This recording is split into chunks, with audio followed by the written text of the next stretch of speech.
Let's throw it to our good friend Alexandria Ocasio-Cortez. My friends, I was saddened and shocked at this deeply offensive video of these belligerent misogynists who are yelling at poor AOC simply because she's funding war and the Azov battalion and defending the establishment. What did she do wrong other than all of those things? All right, here's the reality. AOC got heckled at a virtually empty town hall in the Bronx. Protester says she voted to start this war in Ukraine and will push the U.S. to the brink of nuclear war. Bravo to these activists. Two guys calling her out, saying they believed in her.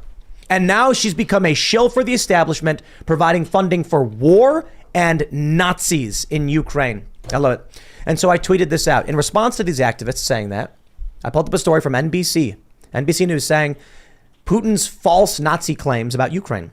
And then I pulled up another story from NBC News. The Nazi problem in Ukraine is very real, even if Putin is lying about it. So now they're outright just saying it, huh? Why is AOC, the anti-fascist, the leftist, voting to give money to Nazis? Why is this? Why is she voting to fund war? Now, bravo for these guys speaking out and calling her out, but I think this is the start. We need this. This is probably our best avenue, in that the older generation is going to ignore and probably not care about uniparty voters, Democrats and Republicans who support war.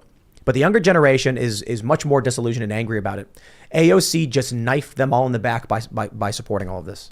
I don't know why she is.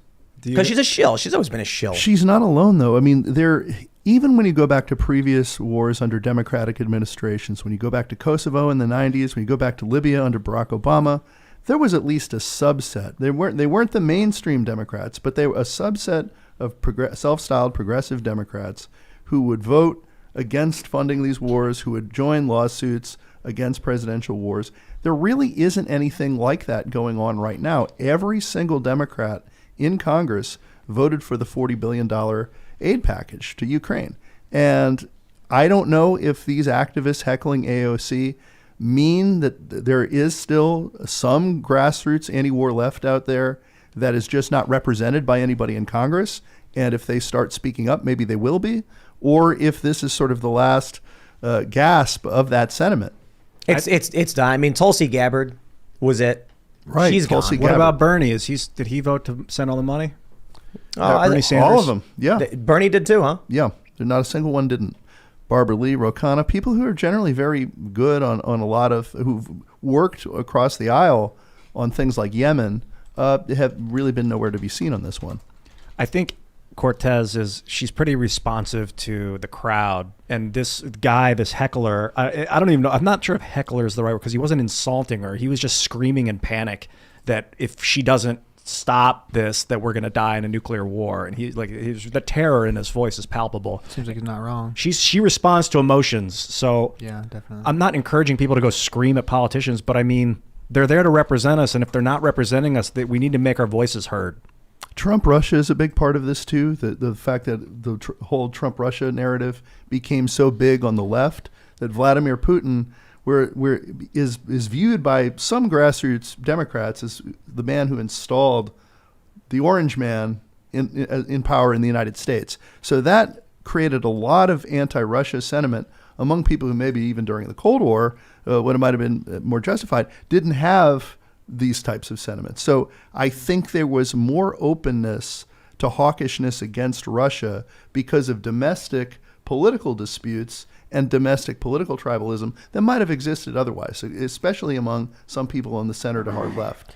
Yeah, a lot of the anti-war representatives got kicked out or pushed out or forced out of their parties, whether it's Kucinich or McKinney. These were individuals that, of course, were speaking out against war, and their districts were moved around, shoved around in a way where, of course, they didn't have a political career afterwards. So, there is a deliberate effort to have a pro-war message, to have a message that supports the military-industrial complex, a major lobby in Washington, D.C. So I do believe that a lot of people who had significant voices are afraid of being pushed out of politics for doing so. I just had a thought. We say the military-industrial complex. Are there multiple? I would imagine there are multiple complexes. There's one that the liberal economic order is utilizing. Then there must be another one that the Chinese and the Russians are utilizing. Yeah, definitely. That's exactly what they are. War is a racket. But then is there someone at the top of those organizations that are capitalizing on both of the complexes? Is it unknown? I don't know. I don't think so.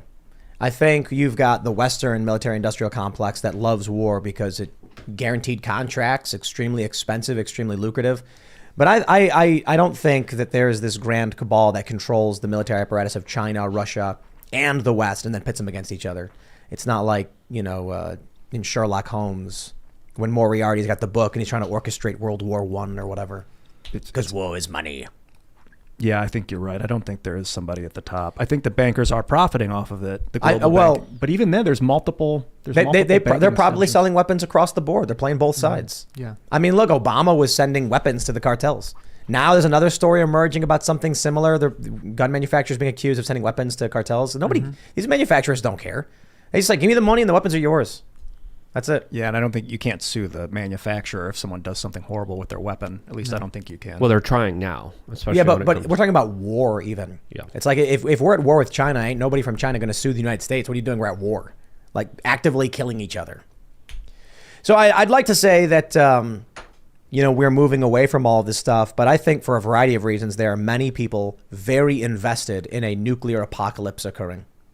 Creepy people, evil people, callous people.